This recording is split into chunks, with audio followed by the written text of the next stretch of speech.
buenos días, bienvenidos, bienvenidas. Un día más tenemos la buena oportunidad de reunirnos, estar juntos, desde vuestras casas también, que sé que nos estáis siguiendo en algunos lugares.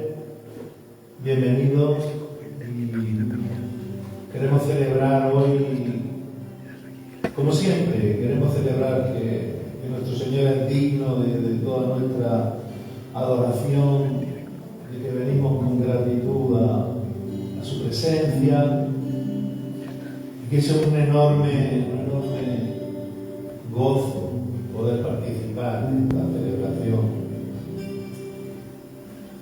Espero que os unáis en el Espíritu, que podamos participar todos de esta ofrenda de paz, de luz, de amor. Estamos delante del Señor a partir de este momento. Pido que entremos un momento que contengamos un poquito todo lo que nos trae durante la semana, durante los días de nuestra jornada de trabajo. Que cerremos esa puerta, que podamos entrar en el reposo, cerrar vuestros móviles, si es posible, y podamos entrar en ese descanso espiritual, soltar nuestras cargas delante de Él.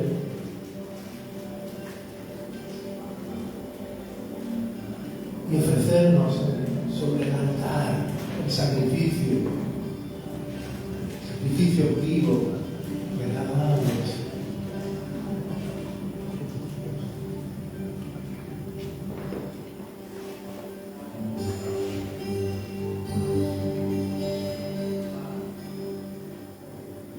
Aquí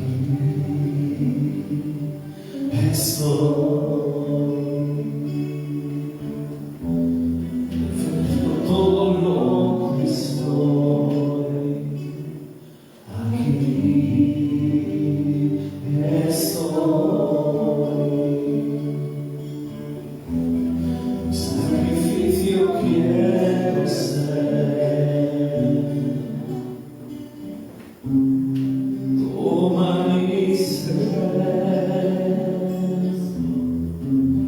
Mi vida entrego a ti.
nombre, te alabamos, Dios, te adoramos, Rey. Poderoso Señor, tú eres digno de toda la adoración, eres bendito por los siglos de los siglos. Aleluya. Encontramos en ti el reposo, Señor. Queremos que gobiernes, queremos que, Espíritu Santo, queremos que tomes el control absoluto. Queremos vivir esa voluntad tuya, Señor. Ordena nuestros pasos, ordena nuestros pensamientos. Dejamos nuestras cargas a tus pies. Llénanos, Espíritu Santo.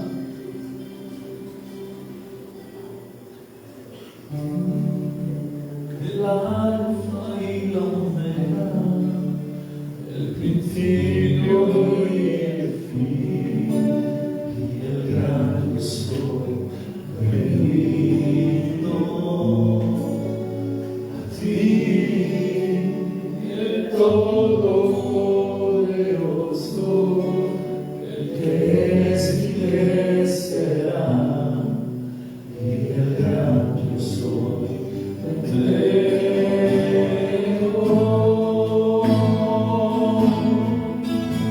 Yo quiero que gobiernes mi vida.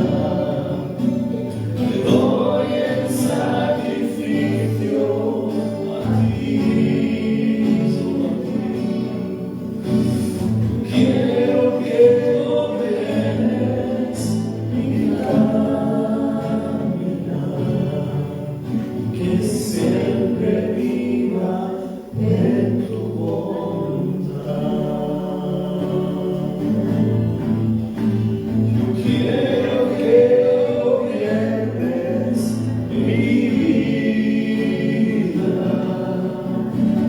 Te doy el sacrificio a ti.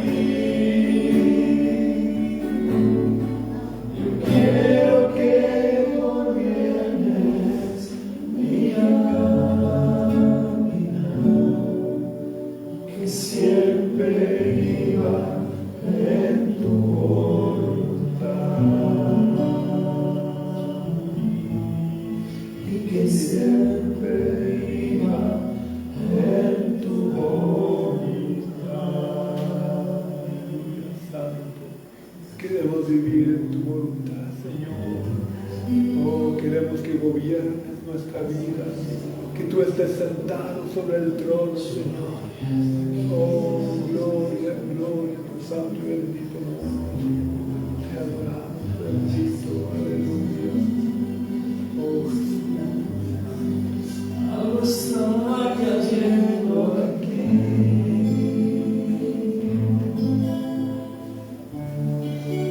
Es tan fuerte sobre mí. Mis manos levantaré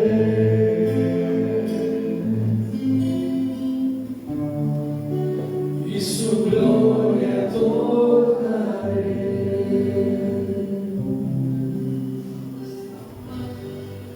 Algo estará cayendo aquí, su gloria está fuerte sobre mí.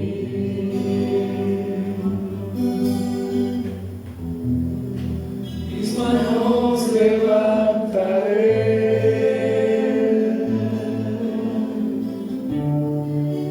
y su gloria tocaré. Está cayendo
brazo no se ha cortado para hacer maravillas. Tú estás sanando heridas, Señor, las heridas de nuestro corazón. Tú sanas al enfermo, levantas al caído. Oh, tú eres el buen samaritano, Señor, que vendas nuestras heridas y nos llevas a tu mesón. Aleluya. Oh, Señor. Te adoramos, Señor, bendecimos tu nombre porque no hay otro digno. Tú eres el Rey, tú eres el Señor del universo. Gloria, gloria al Rey, gloria y honra al que es, que era y que ha de volver. Santo eres, Dios poderoso. Tú eres digno, Jesús. Tú eres digno, Rey, tú eres digno, poderoso. Santo, santo, santo es tu nombre. Te podemos sentir en nuestro espíritu. Tú estás aquí entre nosotros. Tú has visitado a tu pueblo. Gracias. Aunque mis ojos no te puedan ver, puedo sentir que estás aquí, aunque mis manos no pueden tocar tu rostro, Señor. Sé que estás aquí.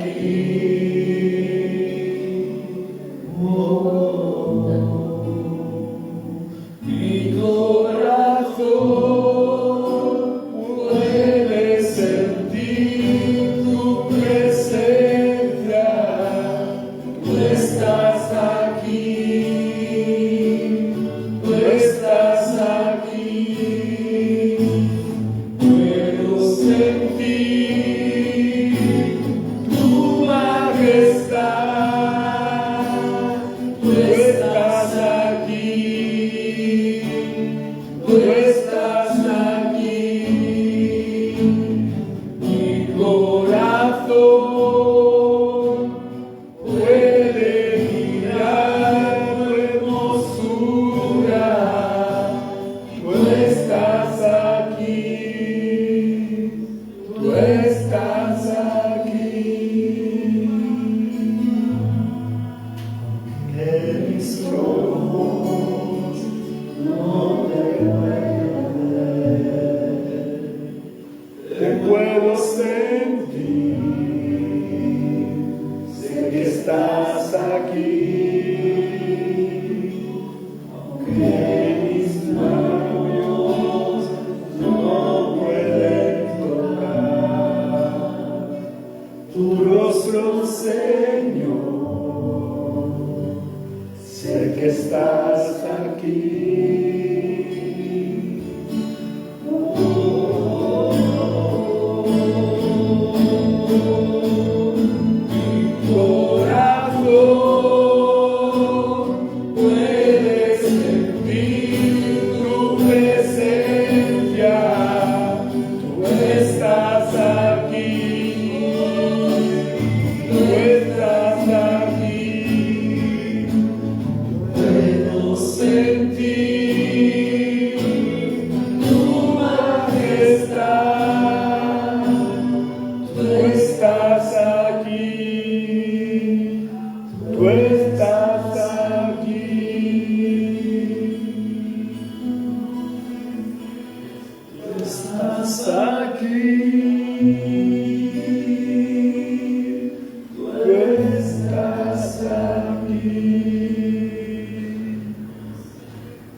Porque reconocemos que tú eres el grande, el poderoso, Tú eres el gran yo soy, el único digno de recibir la adoración.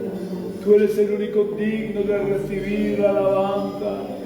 Nos postramos ante tus pies, Señor. Oh, gracias, porque tu trono es un trono de gracia. La gracia fluye de tu trono hasta nuestras vidas, Señor. La sangre de Jesucristo nos limpia de todo pecado, Señor. Aleluya. Confiamos en tu promesa, Señor, en fe. Aunque a veces parece, a ojos nuestros parece imposible, pero tú eres un Dios de lo posible. Para ti no hay nada imposible. Nos ponemos bajo tu cobertura.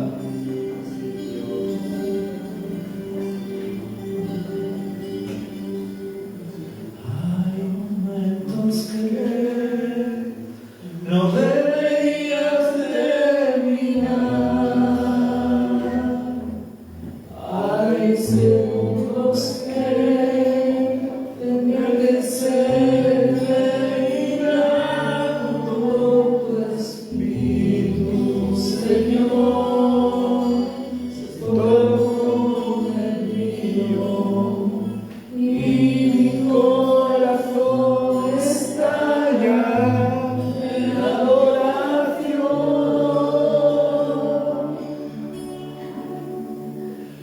Te amo, mi Señor, se acaban las palabras, solo me queda mi alma para cantarte. Te adoro, mi Señor, no hay nada mejor. Solo estamos tú y yo. Solo estamos tú y yo. Abre tu corazón ahora en este momento. No importa cuánto habemos aquí, si nos conocemos o no nos conocemos más. Abre tu corazón ahora. Derrámate delante de Él. Dile lo que necesitas. Muéstrale tu gratitud ahora. Es el momento.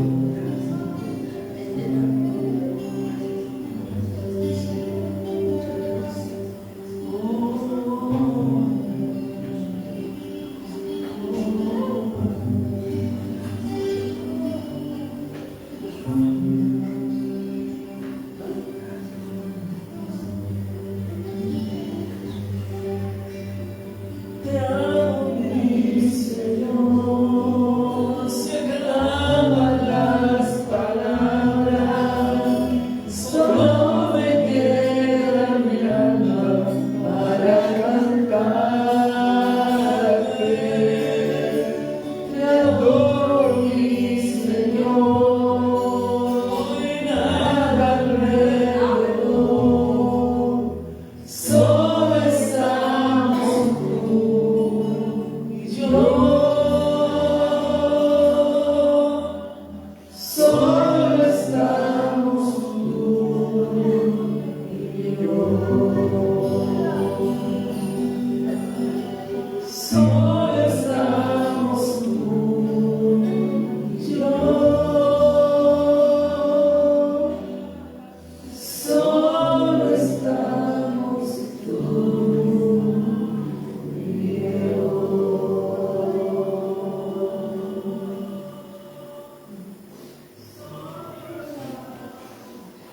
Santo eres Dios mío. Aleluya. Oh, Santo. Anhelamos tu presencia más que cualquier otra cosa, Señor. Anhelamos tu presencia. Oh, Santo, fluye la sobre todo, Señor. necesitamos, Cordero de Dios, que quitas el pecado. Queremos estar en tu presencia, contemplando la hermosura de tu santidad, y reconociendo que tú eres Señor, todopoderoso y grandioso.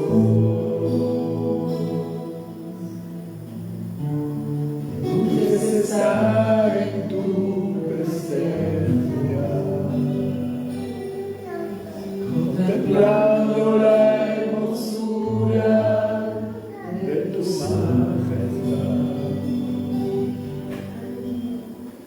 y reconociendo que tú eres Señor,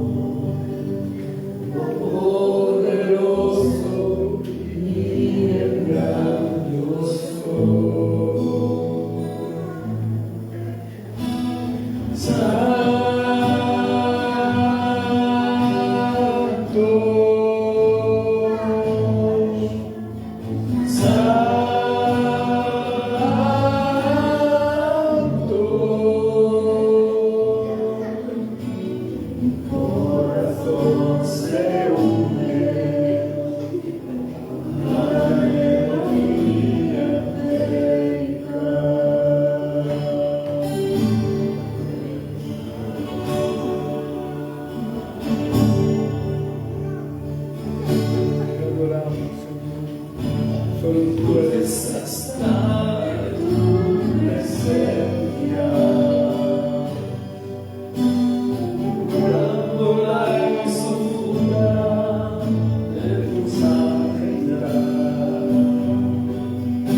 Levanta tu voz y escúchate.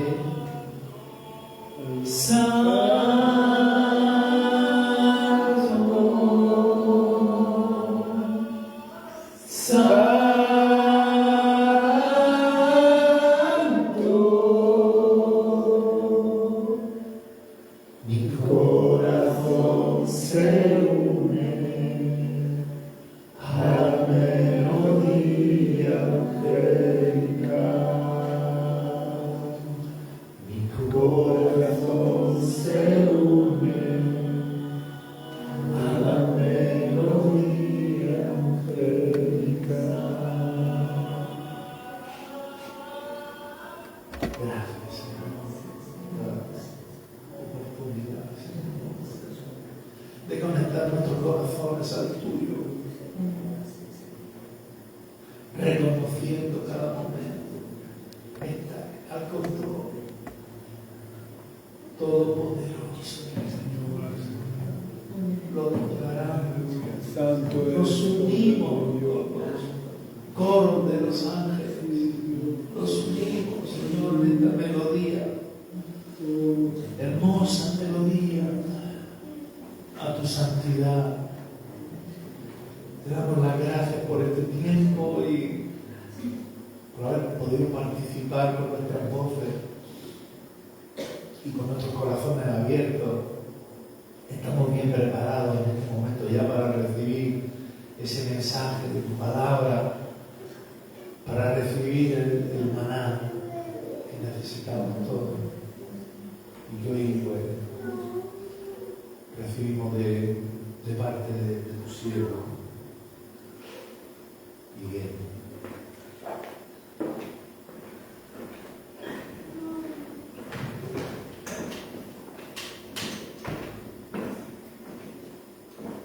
pie, Señor.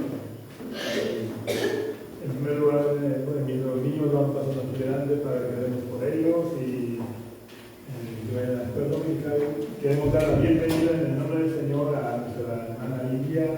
La bienvenida, esperamos que pueda sentirse a gusto entre nosotros, sobre todo que pueda sentir la presencia del Señor y pueda oír la voz de Dios, igual que cada uno de nosotros. Vamos a orar.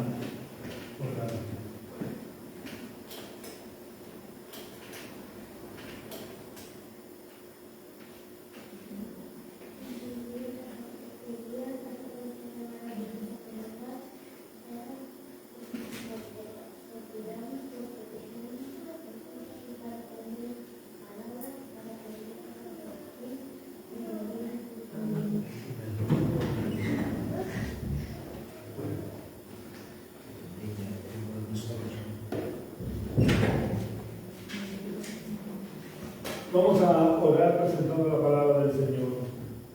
Oh Dios, queremos darte las gracias una vez más por poder estar delante de tu presencia, porque no hay mayor honor que el estar en tu presencia. Gracias por habernos revelado, Señor, el privilegio tan grande, Señor, de ser llamados tus hijos, de poder conocerte, Señor. El mundo no sabe lo que se está perdiendo. Oh Dios, yo te pido que nos ayudes a hacer luces en medio de tanta tiniebla, para que el mundo pueda llegar a conocerte a ti, el único Dios verdadero. Oh Dios, y quiero pedirte en esta mañana que tú puedas usarte de mí para traer tu palabra a tu pueblo. Oh Dios, yo te pido que tomes control de mis pensamientos, de todo mi ser, para que a través de mí solo salga tu palabra, que es viva y eficaz y más cortante que toda espada de dos filos. Y te pido, Señor, que de mis labios no salga solo palabra, sino que traiga vida, Señor. Que tu palabra sea vivificada por el poder de tu Espíritu, para que pueda traer vida, Señor, para que pueda traer luz.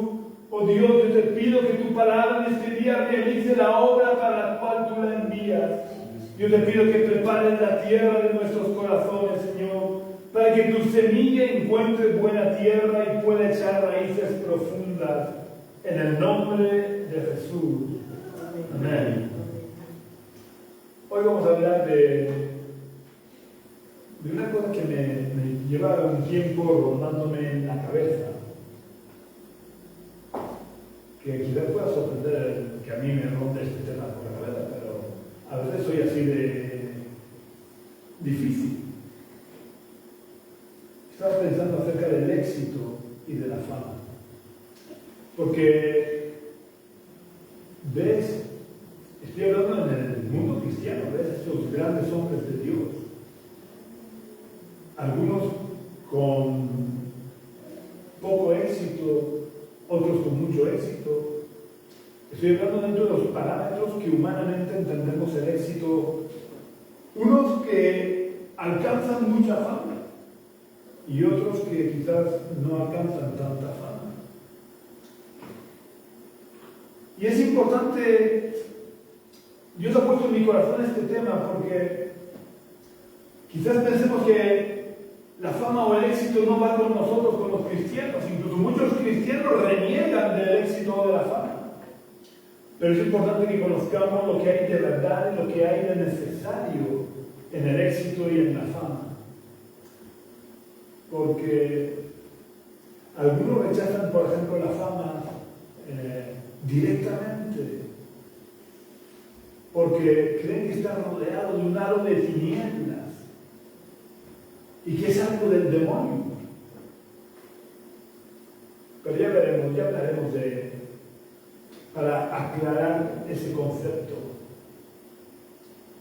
En primer lugar, como en todo, es importante que seamos sinceros cuando tratamos este tema y cuando examinamos nuestra vida delante de Dios. Porque de una manera directa o indirecta nos afecta a todos, o debería afectarnos a todos, el éxito o la fama. Así que quiero hacerte una pregunta que puede resultar sorprendente, y es: ¿quieres fama?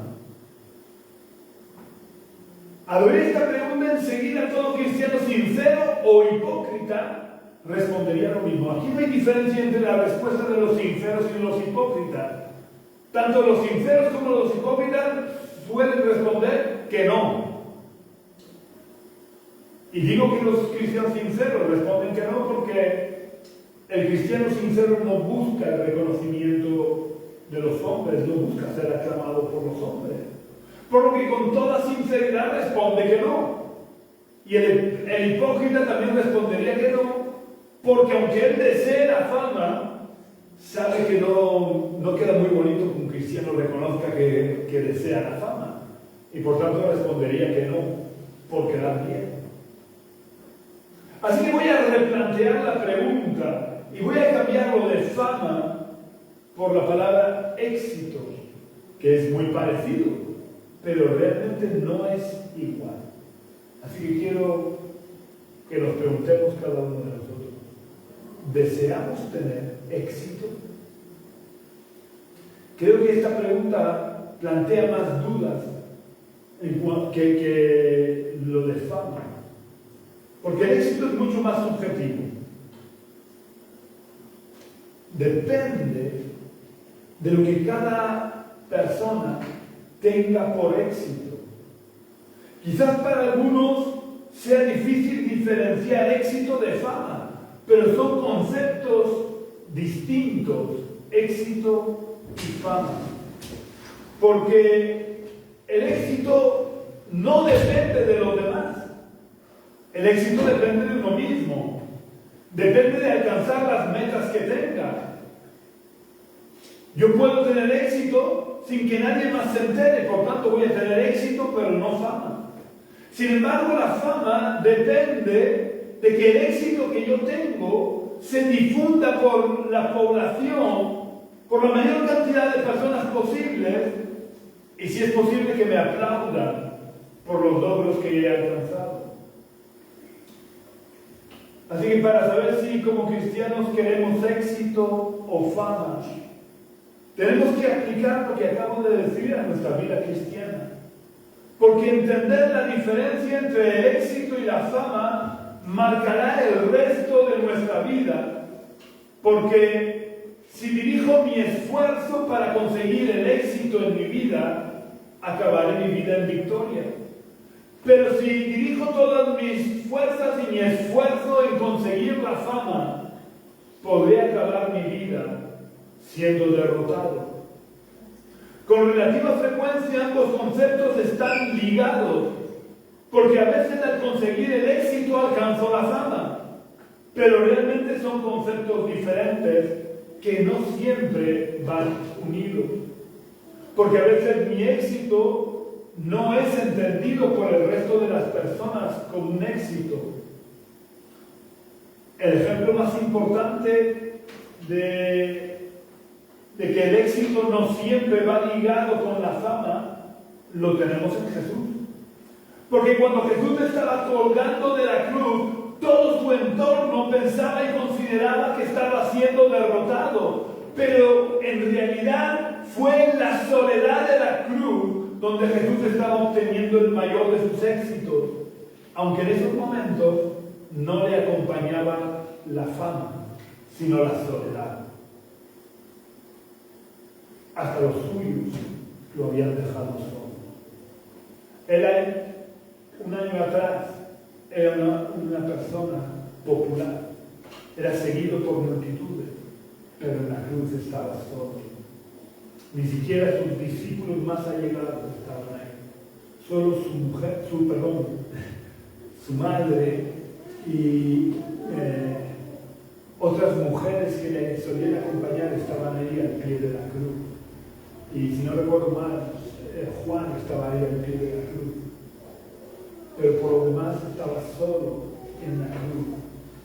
Y cuando todo el mundo pensaba que estaba siendo derrotado, él estaba obteniendo el mayor de los éxitos. Porque estaba derrotando al principado de las tinieblas. Así que quiero replantear las preguntas que hice antes aplicado a la vida cristiana. Como cristianos, ¿queremos éxito? ¿Queremos fama? ¿Queremos las dos cosas? ¿O no queremos ninguna de las dos? Pensarlo. ¿Queremos éxito? ¿Queremos fama? ¿Queremos éxito y fama? ¿O no queremos ninguna de las dos? ¿Cuál es la opción por la que nos decantamos cada uno de nosotros? No hace falta que nos digáis, pero pensarlo.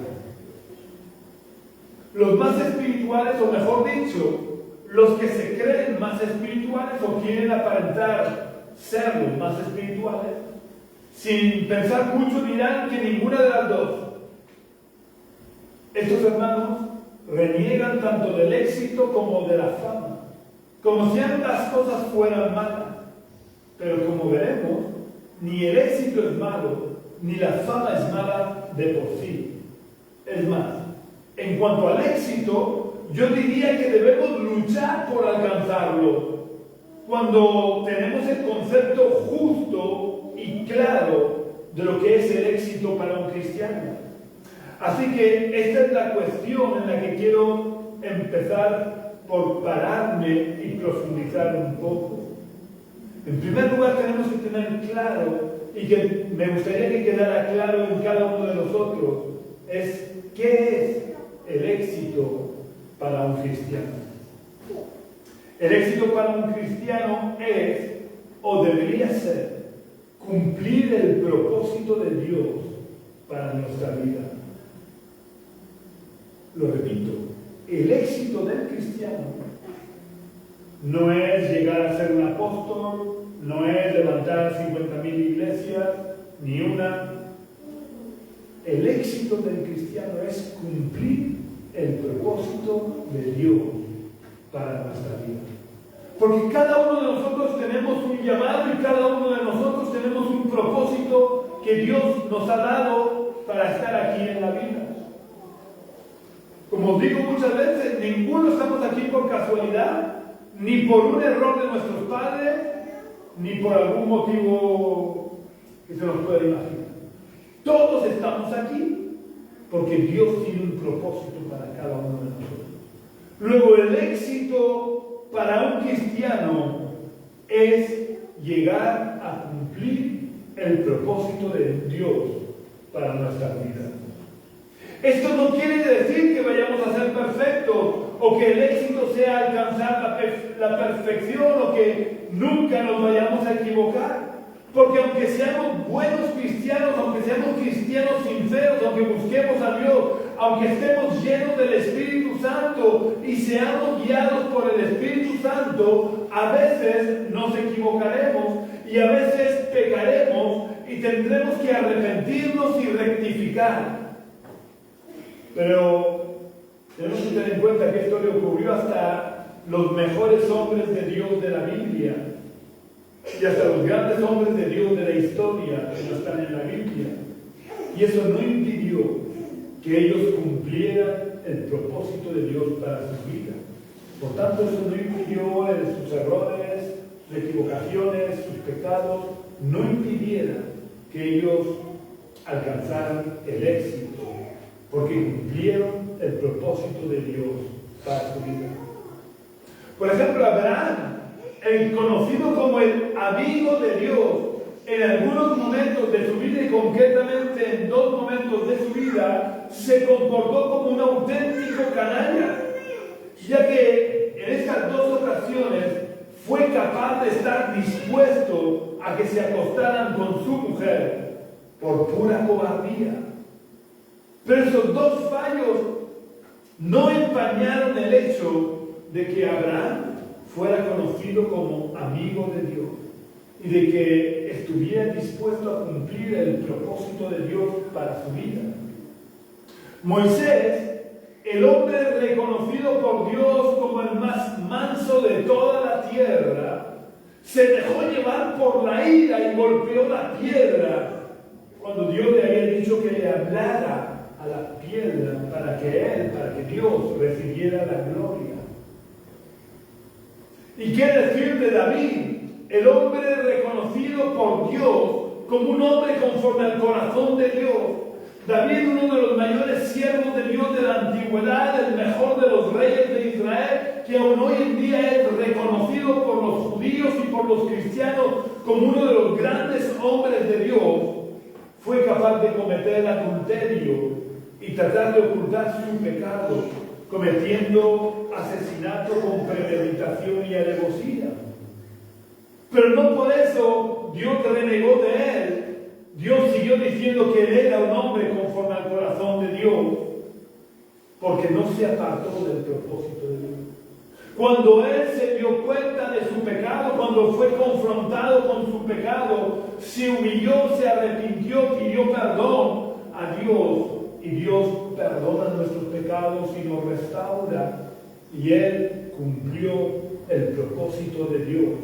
Por eso él fue un hombre de éxito. Pedro, el gran apóstol Pedro, considerado como una de las 3 columnas de la iglesia de Jerusalén, no solo había negado a Jesús 3 veces, aun a pesar de que Jesús le había advertido que lo haría, sino que después de ser restaurado por Jesús, acordados en la playa cuando Jesús le pregunta 3 veces, Pedro, ¿me ama? Jesús lo restaura como apóstol, como siervo. Después de esa restauración, cuando ya Pedro era reconocido por los demás cristianos y apóstoles como una de las 3 columnas de la iglesia de Jerusalén, se comportó como un auténtico hipócrita cuando visitó la iglesia de Antioquía.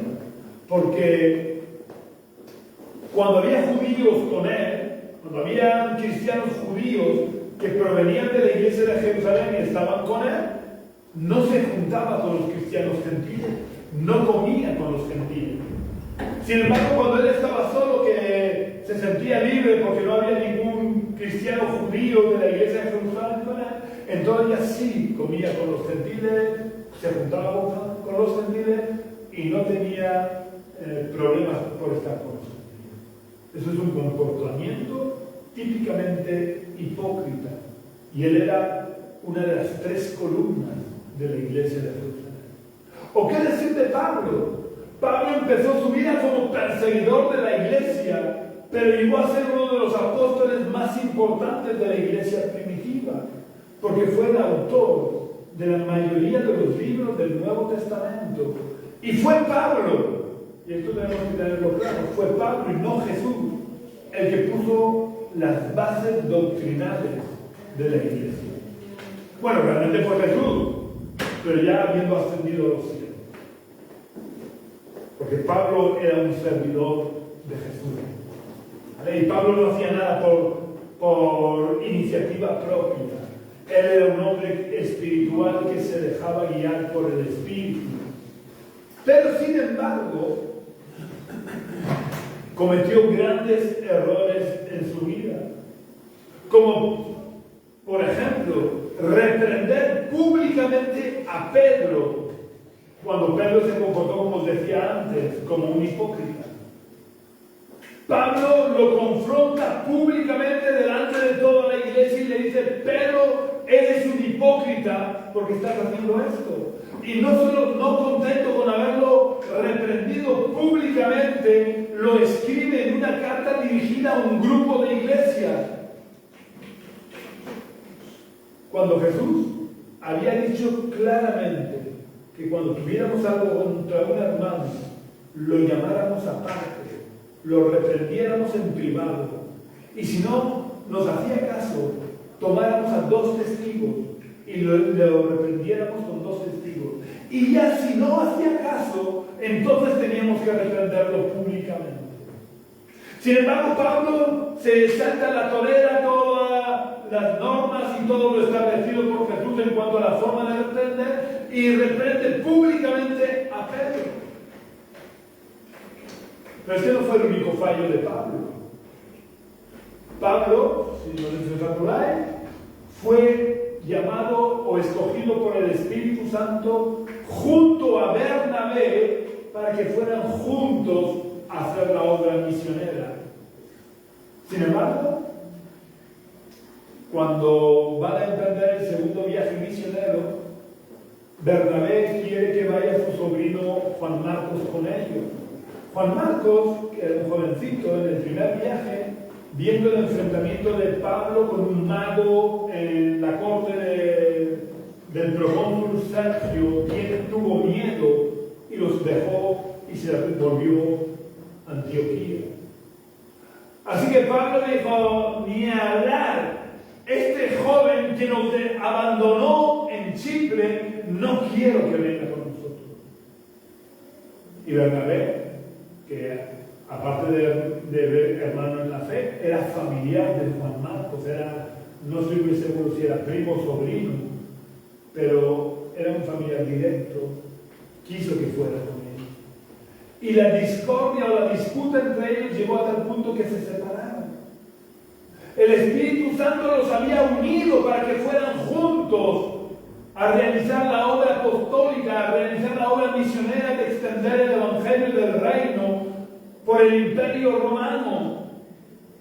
Pero Pablo fue capaz de no perdonar a ese joven y de romper su relación con Bernabé, a pesar de que habían sido unidos por el Espíritu Santo, por no perdonar lo que él consideraba una ofensa tan grave de que ese joven los hubiera abandonado. Es verdad que con el paso de los años, Pablo reconoce su error y en una de sus cartas dice: decirle a Juan Marcos que venga, que me es útil en el ministerio. Si él esa humildad la hubiera tenido cuando su enfrentamiento con Bernabé, no hubiera actuado de esa manera y hubiera roto una relación que había sido establecida por el propio Espíritu Santo. Pero es que Pablo no era perfecto. Pero a pesar de eso, Pablo tuvo éxito en su vida porque cumplió el propósito que Dios tenía para él. Dios no busca personas perfectas. Dios busca personas que se dejen transformar y que estén dispuestas a perseguir el éxito cumpliendo el propósito de Dios para su vida por medio de la obediencia a Dios, porque Dios ya se encarga de todo lo demás. Alcanzar el éxito, insisto, entendiendo éxito como el propósito de Dios para nuestra vida, debe de ser nuestra meta y el sueño por el que luchemos toda nuestra vida y al que le dediquemos la mayor cantidad de nuestras fuerzas, pero teniendo siempre muy claro que el éxito es cumplir el propósito de Dios y no el nuestro. Hoy en día están muy de moda, incluso en algunos círculos cristianos, los libros de autoayuda basados en la necesidad de creer en uno mismo, de tener sueños y de luchar por alcanzarlos. Pero toda esta filosofía de vida es una filosofía hueca, vacía, que solo aparenta ser buena, pero que comete un grave error. Este error lo explica el sabio Salomón en Proverbios capítulo 14 y versículo 12.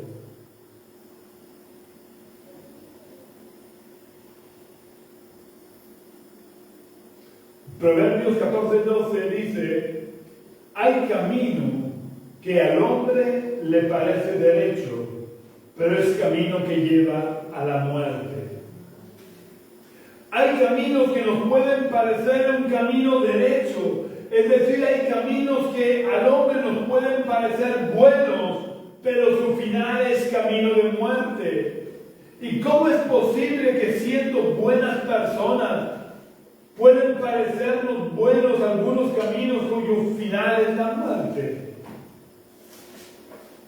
Sencillamente porque lo que nosotros decimos pecado, su sentido original, el sentido etimológico de la palabra pecado es errar o fallar el blanco. Pecado no es solo hacer cosas malas.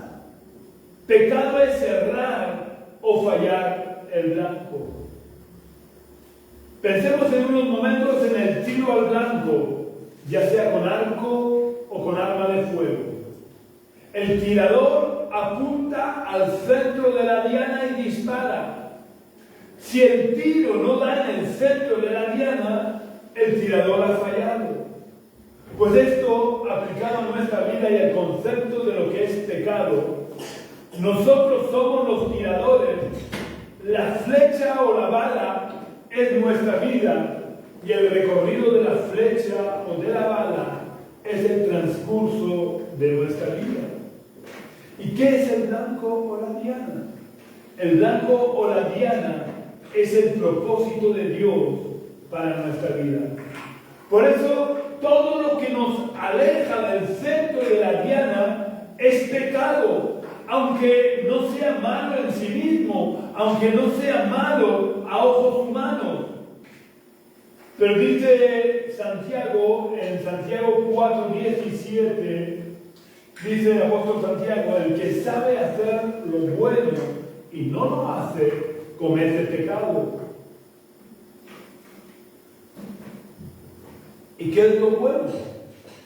Obedecer a Dios, cumplir el propósito de Dios para nuestra vida. No necesitamos hacer cosas malas para pecar. El infierno estará lleno de buenas personas. El infierno estará lleno de personas que daban limosna, que se preocupaban de los pobres, que ayudaban a los necesitados. Porque pecar no es hacer algo malo en sí. Evidentemente hacer algo malo es pecado, pero no solamente es hacer algo malo. Es hacer todo aquello que Dios no nos ha dicho que hagamos. O dejar de hacer aquello que Dios quiere que hagamos. Por tanto, todo lo que nos aleja del blanco, del centro de la diana, que es el propósito de Dios, todo lo que nos aleja de ese propósito de Dios es pecado. Por eso hay camino que al hombre le parece derecho, pero el final es camino que lleva a la muerte. Porque aunque humanamente sean caminos buenos, son caminos que nos alejan del propósito de Dios para nuestra vida. Y por tanto, nos llevan a la muerte. Y no solo a la muerte física, sino que nos lleva a la muerte eterna, que es mucho más grave. Como cristianos tenemos que olvidarnos de nuestros sueños. Pero eso no quiere decir que dejemos de soñar. Los cristianos debemos de ser grandes soñadores. Solo que debemos de reemplazar nuestros sueños por los sueños de Dios y luchar con todas nuestras fuerzas por alcanzar los sueños de Dios para nuestra vida. Porque en esto consiste el éxito, en acabar nuestra vida en el centro de la diana o del blanco que Dios puso delante nuestra. No en alcanzar nuestros sueños. Porque ¿de qué nos servirán nuestros sueños? Aunque sean humanamente buenos, si nuestros sueños nos llevan a la muerte y al infierno. Ahora vamos a dejar por un momento de lado el tema del éxito y vamos a centrarnos en la fama. Porque empecé preguntando si queríamos fama. Estoy seguro que la inmensa mayoría de cristianos respondería de manera rotunda y sin pensarlo dos veces que no. Porque ¿quién va a querer fama como cristiano? Como si la fama tuviera cuernos y rabos. Pero la fama en sí misma no es mala. La fama bien aprovechada y bien usada puede ser una herramienta poderosa en las manos de Dios. Y antes de que algún super mega espiritual venga para apedrearme o para crucificarme por lo que acabo de decir, quiero que leamos un versículo. Se encuentra un par de versículos que se encuentran en el Evangelio de Mateo, capítulo 4, versículos 23 y 24.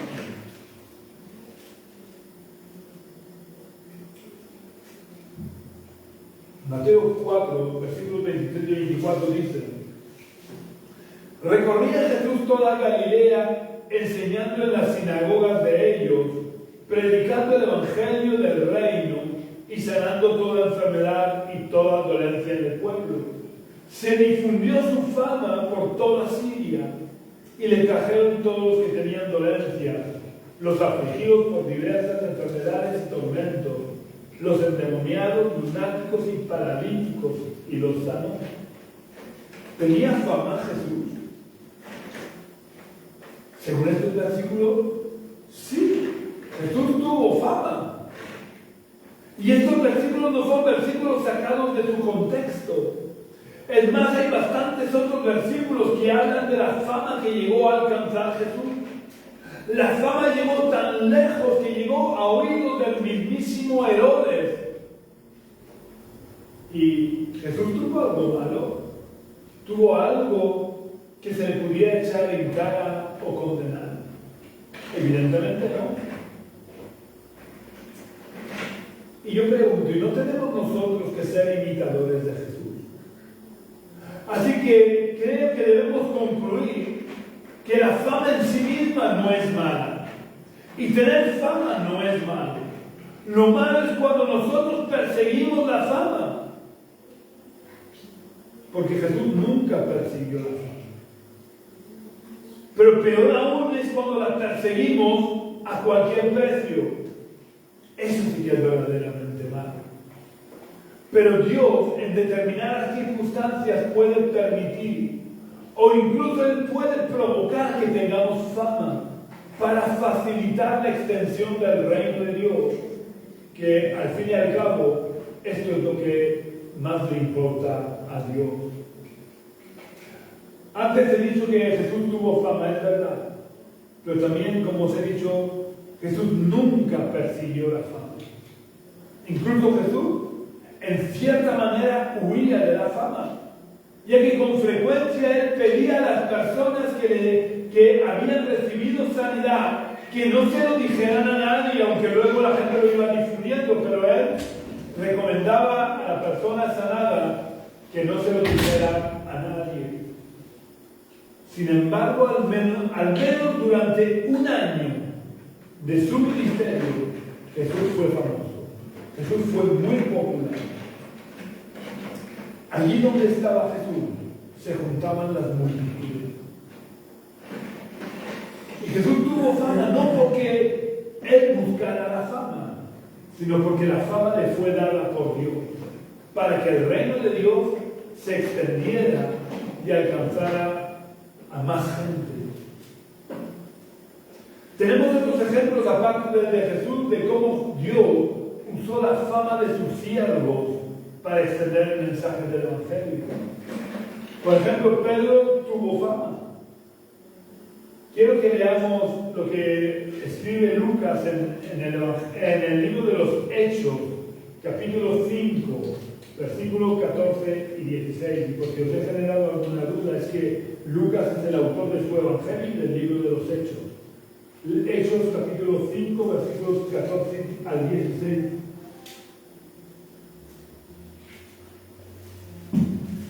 Lucas nos relata: los que creían en el Señor aumentaban más, gran número de hombres y de mujeres, tanto que sacaban los enfermos a las calles y los ponían en camas y camillas para que, al pasar Pedro, a lo menos su sombra cayera sobre alguno de ellos.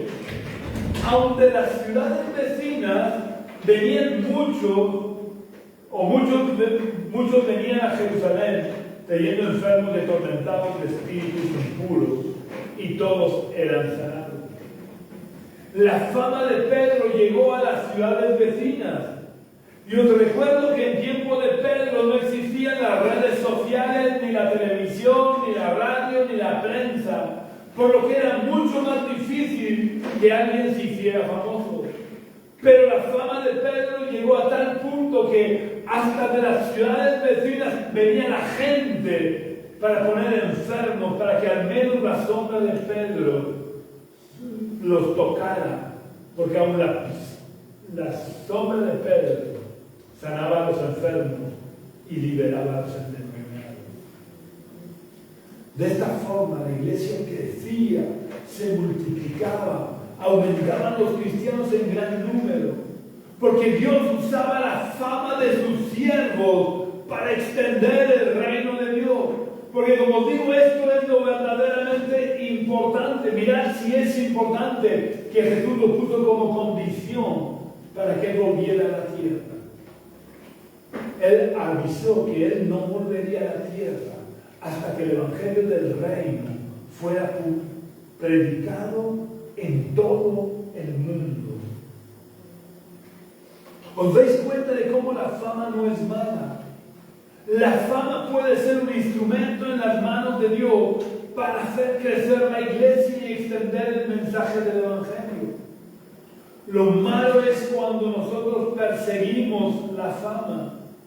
Si nos damos cuenta, ni Jesús, ni Pedro, ni Pablo, ni ninguno de los siervos de Dios persiguieron nunca la fama. Ellos solo se preocuparon de tener éxito. Insisto, entendiendo el éxito como el cumplimiento del propósito de Dios para sus vidas.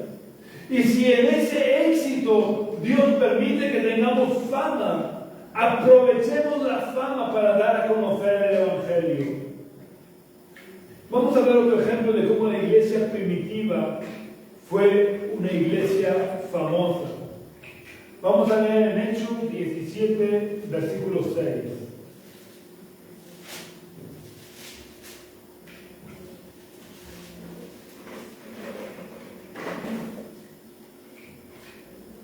Hechos 17:6 dice, pero como no los hallaron, trajeron a Jasón y a algunos hermanos ante las autoridades de la ciudad gritando, estos que trastornan el mundo entero también han venido acá. Daros cuenta de hasta qué punto la iglesia del primer siglo fue famosa o alcanzó la fama, que habiendo empezado en una casa perdida allí en la ciudad de Jerusalén con algo más de 200 personas, en pocos años los acusaron de trastornar no Jerusalén, tampoco Judea, sino de trastornar el mundo entero.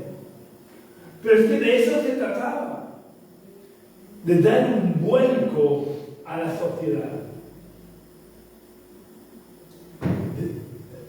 El Evangelio no es para que sea predicado aquí entre cuatro paredes y ya está. El Evangelio tiene que cambiar la sociedad. Por eso tenemos que dar a conocer el mensaje del Evangelio. El Evangelio debe de ser famoso, porque si no es conocido, ¿de qué manera va a transformar las vidas? ¿De qué manera va a transformar la sociedad? En tiempos del nacimiento de la iglesia, 120 hombres con las mujeres que hubieran, ya digo, posiblemente alrededor de 200 personas en un aposento alto ahí en el segundo piso de una casa. Ellos fueron capaces de trastornar el mundo. La iglesia se hizo famosa de tal manera que cuando llegaron a esta ciudad, los acusaron de trastornar el mundo entero. El Evangelio está para ser conocido. El Evangelio está para ser vivido y para ser conocido. Y si Dios te permite llegar a tener fama, usa esa fama para transmitir el mensaje del Evangelio. Hay cristianos que dicen, uy, yo no quiero ser actor de Hollywood porque eso es pecado.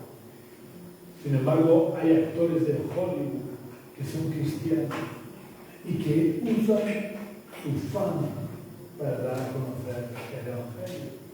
Quizás uno de los más conocidos es Denzel Washington. Denzel Washington, que creo que fue el primer hombre negro que tuvo un Oscar. Él es cristiano y ahí donde va da testimonio de su fe. Hay cosas que quizás a uno le puede parecer a Dios, tú no lo harías nunca. Pero es que no estamos todos cortados por el mismo patrón. Y Dios se usa de cada uno de nosotros de la manera que Él quiere. Si Dios nos permite tener fama, usemos la fama para extender el mensaje del Evangelio. Si Dios nos da fama, no reneguemos ni menospreciemos la fama. Aprovechemos esa fama para la extensión del reino de Dios. La fama no es mala en sí misma. Lo que es malo es perseguir la fama o usarla para satisfacer nuestro orgullo personal, para nosotros ser reconocidos, para nosotros ser conocidos. Es imprescindible que tengamos claro que ninguno de nosotros somos importantes, ni necesitamos ser conocidos. El único que es importante, el único que de verdad necesita ser conocido, y no por Él, sino por el bien nuestro, es el Señor Jesucristo. Pero quiero insistir, no menospreciemos la fama si Dios nos la da. Si haciendo la voluntad de Dios y cumpliendo el propósito de Dios, Dios permite que lleguemos a ser famosos o conocidos en persona o por redes sociales, usemos esa fama para la gloria y para la honra de nuestro Señor Jesucristo. Usémosla para la extensión del Evangelio, que es lo único verdaderamente importante. Si la gente se muere sin conocernos a nosotros, no pasa nada. No se habrán perdido nada importante. Pero si mueren sin conocer a Jesús, lo habrán perdido todo.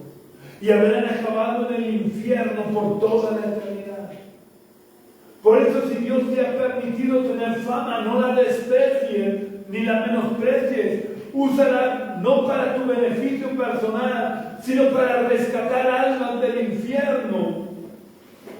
Porque si no son rescatadas antes de su muerte física, pasarán toda la eternidad en el infierno. Que Dios los bendiga. Y si alguien que me está escuchando todavía no ha conocido a Jesús, si todavía el éxito en su vida no es el cumplimiento del propósito de Dios, quiero decirte este día que aún estás a tiempo de rectificar y reorientar tu vida. Porque si no lo haces y fallas el blanco del propósito de Dios para tu vida, tu destino eterno será el infierno. Yo sé que hoy en día no gusta que se hable del infierno. Uy, estás metiendo miedo. No estoy metiendo miedo, te estoy hablando de la realidad que nos espera. Solo hay un cielo y un infierno, no hay lugares intermedios. Y solamente hay una cosa que puede cambiar nuestro destino eterno, y es el entregarle nuestra vida al Señor Jesucristo. Por eso te estoy invitando, te estoy pidiendo que si todavía no has entregado tu corazón a Jesús, aún estás a tiempo de reordenar, reorganizar, redirigir tu vida para cumplir el propósito de Dios en tu vida. Aunque seas buena persona, aunque vayas todos los días a misa y des limosna, y aunque hagas lo que tú estimas que es el bien, ninguna de esas cosas te van a llevar al cielo, porque Dios abrió una sola puerta, que es Jesucristo, no nuestras buenas obras. Así que quiero invitarte de verdad que reorientes tu vida. Yo no gano nada con que reorientes tu vida. Quien va a ganar eres tú. Por eso te invito a que reorientes tu vida hacia el blanco del cumplimiento de la voluntad y del propósito de Dios. Y el primer paso para reorientar tu vida en la dirección correcta es que repitas la oración que voy a hacer recibiendo a Jesús en tu corazón. Si quieres hacerlo, cierra por unos momentos tus ojos y vamos a orar. Señor, yo te pido perdón por mis pecados, te pido perdón por no tener mi vida orientada hacia el blanco del propósito que tú tienes para mi vida. Te pido, Señor, que tú entres en mi corazón que perdones mis pecados y que reorientes mi vida para que al final de mis días alcance el centro del blanco de tu voluntad para mi vida. Te pido, Señor, que tú reines en mi corazón, que tú tengas el control, que desde hoy para siempre tú reines en mi corazón, en el nombre de Jesús. Amén. Si has hecho la oración, quiero insistir en que esto es solo el primer paso en la dirección correcta. Después debes de buscar una iglesia donde se predique de verdad el Evangelio y no tradiciones humanas, y te unas a ellos. Porque todos tenemos que ser miembros del cuerpo, y los miembros del cuerpo no pueden vivir aislados. Otro paso que debes de dar es orar. Y orar no es otra cosa más que hablar con Dios, como si hablaras con tu Padre, suponiendo que tengas una buena relación con tu Padre. Y si no la tienes, debes de hablar con Dios como si fuera un amigo de verdad. Y también debes de leer la Biblia, pero no la leas como si estuvieras leyendo una novela. Debes de leer la Biblia intentando saber lo que Dios te quiere hablar a ti personalmente, de cómo puedes aplicar lo que estás leyendo a tu vida. Y para eso te recomiendo que empieces leyendo el Nuevo Testamento. Si tienes cualquier duda o pregunta, o si necesitas que oremos por ti, puedes contactar con nosotros viniendo presencialmente aquí a la calle Río Júcar, número 19, bajo del barrio de los Dolores de Cartagena, los domingos a las 11 de la mañana. O puedes contactar conmigo a través del teléfono que figura en esta página de Facebook de la Iglesia Génesis, preferiblemente por las tardes. O puedes visitar nuestra web, que es iglesiagenesis.gintofree.com. Iglesia Génesis se escribe tal cual suena, todo junto, sin mayúsculas, sin acento, Gintofree, deletreado